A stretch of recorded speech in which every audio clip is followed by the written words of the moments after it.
ព្រះសរិសមត្ថវង្សទេផានប្រជាគណៈថ្នាក់ព្រៃនៃប្រជាជាតិកម្ពុជាជាទីគោរពសក្ការៈសូមអភិវឌ្ឍគុណកាយគរិយានៃព្រៃគោរពចំពោះមហាបាសកាប្រជារំដាប្រជាចដោកញ្ញាដនថាលៀងគីនប្រជាបត្រី កញ្ញាដនថាលៀងជីនប្រជាបត្រីព្រមដោយមហាបាសកាប្រជារំដាបងប្អូនប្រពុសាលោកបានតាក់តែងនៅចង្ហាន់បាត់បាព្រមទាំងបរិខាផ្សេងៗមកបន្តទៅក្នុងទីនេះដើម្បីធ្វើបុណ្យចក្រណាប្រទានគុំគម្រប់6ឆ្នាំដើម្បីឧទ្ទិសកងការមហាកុសលของបុណ្យពុទ្ធួជួនចំពោះបដិសត្វទេញាណឯកឧត្តមនៃឧត្តមសេនីយ៍លោកហាដែលព្រៃท่านอาริสาក្នុងលោកមានអរុណទេវតាកសទេវតាភូមិទេវតារាមទេវតាទេវតាថែរក្សាក្នុងភូមិទុជ័យ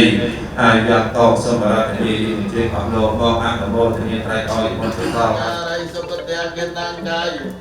កម្មងវិជាកម្មងវតេកេណាំវតេកេណាំមនោកម្មងវតិទេទេវតេកេណាវតេកេណានិកាត្វៃតហសធម្មកាន្ទានុព្រាវេនបេតកាតយានុព្រាវេនចិនៃអន្តរាយាសាបេសាបេតេតនិបតាតាបេតេអវមង្គលាវិនាសតតវាសាជីវសតិភវន្តោតេ